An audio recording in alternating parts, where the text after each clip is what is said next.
ទេវតានឹងមកពីណាមកពីចាតុមហារាជការឈ្មោះអីឈ្មោះមហោទរាទេវីបុត្រីទី7របស់កបិលមហាព្រំតាព្រំនឹងមានកូន7នាក់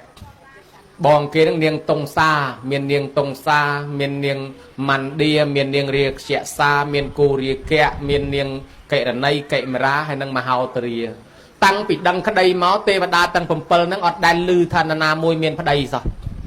ហើយក៏មិនទាន់ឮថាមានគូតដឹងអីដែរបើតាមស្មានប្រហែលជានៅកមុំទាំងអស់នោះតាលឺអញ្ចឹងអញទៅឋានសួគ៌ទៅរកហើយទេវតាទាំងអស់នៅកមុំហើយទេវតាហ្នឹងតែ7នាក់ទេដាក់វេនគ្នាមកបើទេវតាចិន60នាក់អស់ទេវតាខ្មែរយើងតែ7ទេហើយតែព្រំហ្នឹងមុខ4ហើយមិនដឹងដេកកោយទៅខាងណាទេកំពុងតែឆ្ងល់ហើយបើបានចំណៃក៏មិនដឹងហូបមុខមួយណាអត់មួយណាទេហើយបើស្មាទោសបើគាត់ថើបអីក៏មិនដឹងថើបអាមុខមួយណាច្រមុះមួយណាបើច្រមុះដល់14ហើយអត់ដែលដឹងថាប្រពន្ធឈ្មោះអីទេស្រាប់តែមានកូនដល់7នេះហើយញោមណាដឹងប្រពន្ធកបិលមហាព្រំឈ្មោះអីដែរអត់ដឹងទាំងអស់អញ្ចឹងរឿងហ្នឹងរឿងអាចកំបាំងព្រំដតីគេស្លាប់ទៅអត់ដែលមានរូបនៅសល់ទេហើយទេវតាក៏ស្លាប់ទៅអត់មានរូបនៅសល់ទេបើសិនជាមានរូបនៅសល់ម្លេះភ្នូខ្មោចទេវតាពេញឋានសួគ៌ភ្នូខ្មោចព្រំពេញឋានសួគ៌ប៉ុន្តែតែព្រំនេះកាត់ក្បាលដោះប្រស្នានឹងធម្មបាលចាញ់ទៅកាត់កកឲ្យកូនយកក្បាលទៅតម្កល់ទុកហើយក្បាលហ្នឹងថា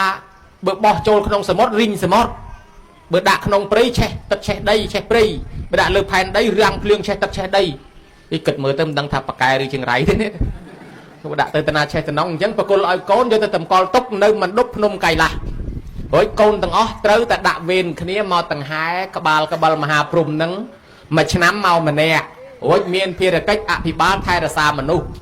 ដល់តាហែ60នាទីជុំវិញផែនដីរួចហើយយកទៅតម្កល់ទុកវិញចូលទៅងូតទឹកអណោតស្រះរួចហើយសមាទានសិល5ប្រតិបត្តិធម៌ហើយផ្ដាំឲ្យមនុស្សយើងទាំងអស់ឲ្យចង់ឲ្យទេវតានឹងថែរក្សាតលមនុស្សទាំងអស់កាន់សិល5ចង់ឲ្យទេវតានឹងថែរក្សាចង់ឲ្យបានសេចក្តីសុខតលតកាន់សិល5ស្ដាប់ធម៌នឹងជំរះនៅមន្ទិលគ្រឿងបាបឈប់ចំណែនឈប់និន្ទាឈប់ឈ្នានេះឈប់ចាក់ចុចអុចអាលនិយាយដើមគ្នាឈប់បង្កតំណោះបង្ករឿងបានទេវតានឹងថែអាសាអញ្ចឹងសរុបដោយខ្លីយើងចង់ឲ្យទេវតានឹងថែអាសាប៉ុន្តែទេវតាប្រាប់ថាតលទៅយើងមានធម៌នៅខ្លួនមានសិលមានកតញ្ញូចេះសង្គ្រោះឲ្យកុំចំណែននិន្ទាជំរះអំពើអាក្រក់ចេញបានទេវតានឹងថែអាសាហើយបើយើងអត់មានកាន់សិលផងនៅប្រព្រឹត្តអាក្រក់ទេវតានឹងអត់ថែអាសាទេណាញោមណាឥឡូវយើងនិយាយពីរឿងទេវតាតទៅទៀតយើងធ្លាប់គោរពទេវតាប៉ុន្តែទេវតាគេគោរពឪគេដាក់វេនគ្នាមកដង្ហែឪគេដែរអញ្ចឹងបើយើងគោរពទេវតាធ្វើតាមទេវតាមកដង្ហែឪយើងឡើងបោះស្បុកស្រោចទឹកដូចគ្នាហើយបើយើងគោរពទេវតាថាឲ្យកាន់សិល5ខំធ្វើល្អអញ្ចឹងតើយើងធ្វើតាមណាហ្នឹងបើយើងគោរពទេវតា